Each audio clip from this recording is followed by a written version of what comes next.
Hey, this is Pastor Quincy Wheeler, and I'm here to give you a video study guide for episode 3 of season 2 of The Chosen. The Chosen is a free TV series about the life of Jesus. You can get it on the Chosen app for free. You can also find all episodes on YouTube. And don't forget to consider supporting this project because it's fully crowd-funded, so it's kind of something that the show is trying to get out to millions and millions of people throughout the world, and just doing a great job of communicating the message of Jesus. A little bit of a different episode today, a little shorter. What I like about this episode is that it is able to do a couple things that I think are difficult for shows, especially about the life of Jesus, to do. And that's good storytelling shows and it doesn't tell. It spends more time showing than it does telling. And of course, a lot of what Jesus does is tell. He teaches, he preaches.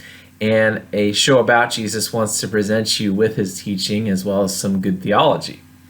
So in this show, I think that the show does a good job of kind of increasing dramatic action through dialogue and this overall narrative of what's happening with the healing that Jesus is doing. And then at the end of the episode, there's an amazing, impactful telling through showing that kind of brings everything together. So this is actually my favorite episode so far of all the Chosen episodes. So I hope that you enjoy it when you get a chance to watch it. First thing that we see here is Matthew and Philip talking a little bit. They're looking at a line to be healed. And the show is actually named after Matthew 4:24, where it says that people throughout Syria came to Jesus to be healed, to be set free from demons, and he healed them all. And so the show is picking up on this. There's a line of folks that are waiting to see Jesus. Matthew continually finds folks and asks them what they've been healed from. Everyone's excited. They're hugging Matthew and Philip. They're just thrilled over Jesus healing each and every one of them. And Matthew and Philip are still discussing on how Matthew can become more knowledgeable about the scriptures. Philip recommends that he work on memorizing Psalm 139, and he provides some application for Matthew. He says, look, Matthew, you're trying to understand all this, but what you really need to do is just be focused on experiencing God in your life, that no amount of learning is going to make you more valuable to God wherever you are and whatever level you're at. God is reaching to you there and pouring out himself. And Matthew says, hey, sometimes I don't feel it. And Philip reminds him, it's not always about what you feel. The feeling will come and maybe go. It's about the presence of God in your life. So that's a beautiful thing. And I think they do a good job kind of mixing it here with action so it's not too preachy. They get back. Philip gets back to the rest of the disciples with Matthew, and they start talking a little bit about Messiah and what they expect with the Messiah. Ideas that they express here. You see Raymond getting in on it. You see Thaddeus and Thomas and James all kind of describing. They think maybe that Jesus is a warrior Messiah. That's what they were expecting. They think that Jesus only shows up when the people all have it right. And they reference a couple scriptures here. Zechariah 14, starting at verse 2, kind of going down through verse 4 or 5.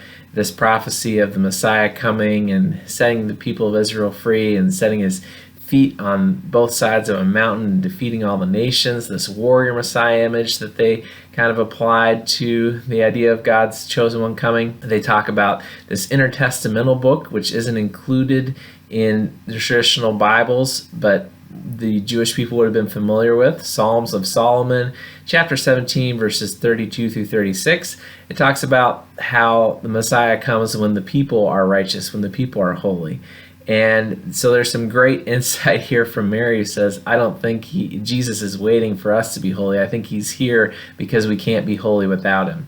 And man, that's good theology. Philip affirms that and makes that clear that John the Baptist would love that kind of thing. When they're talking about the Messiah, I think there's some good notes there. They ask about what would you have said if someone told you someday that you would follow the Messiah. I like that Rama says, well, I'd have said, sorry, I'm a girl, ask my brother. The show again emphasizing that Jesus is choosing women to be his disciples and empowering them to follow after him and to teach and learn and share his good news. I love that the show is emphasizing that, fully affirm that. Some of the guys talk about how I don't have military training, but they've wanted to help the Messiah kill Romans. And they begin to question, hey, why are we spending so much time healing people when it seems like we should be setting the oppressed people of Israel free? This idea of healing is then reflected a little more in a conversation between little James, James the Less, and Thomas.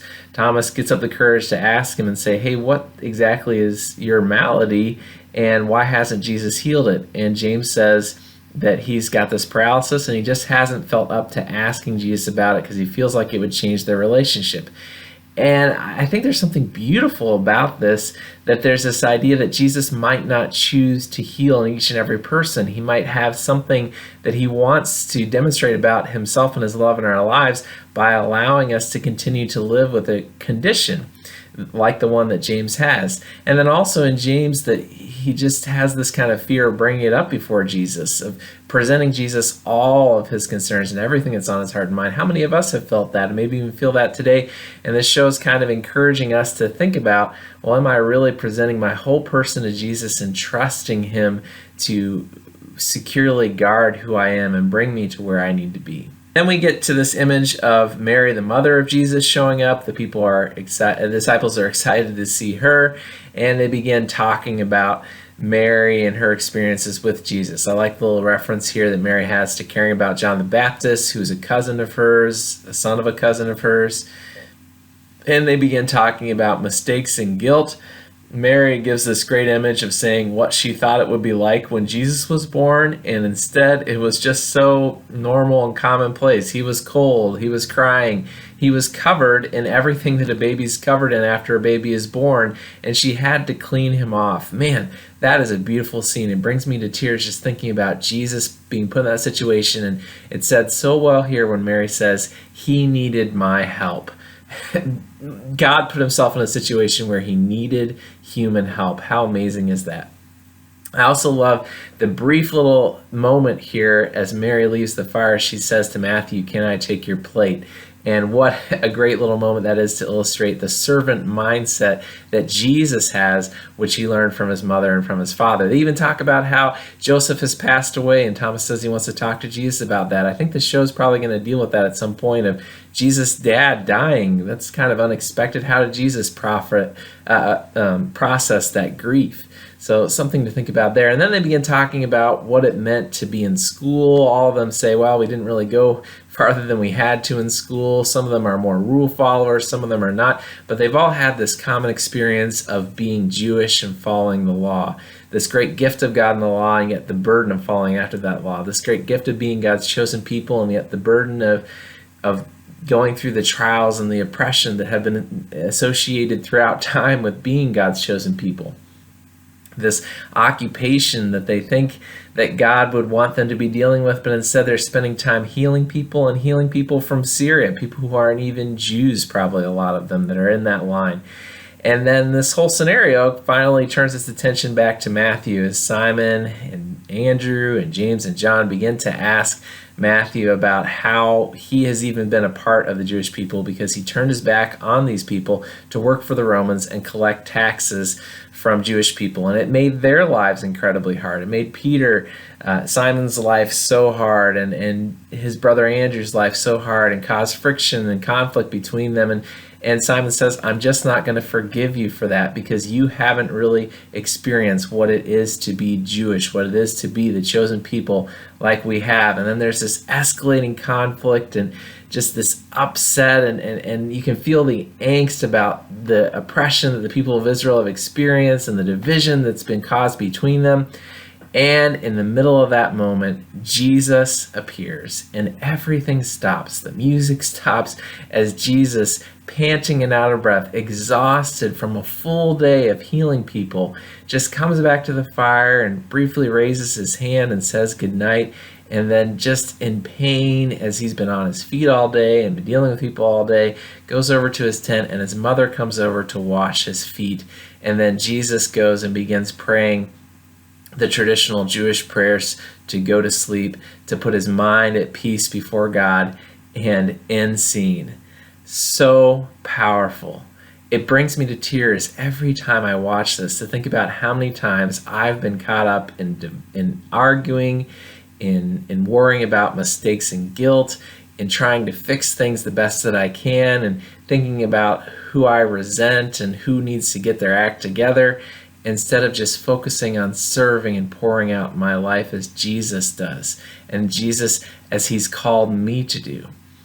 What an impactful message this is for our culture, for the Christian church in America and throughout the world, to say, let's put all the things that divide us aside and look at Jesus and see how we can serve and love as Jesus does. Just one of my absolute favorite episodes of The Chosen. Not as many scripture references in this one, but it really brings that particular verse, Matthew 4:24, to life in such a special way.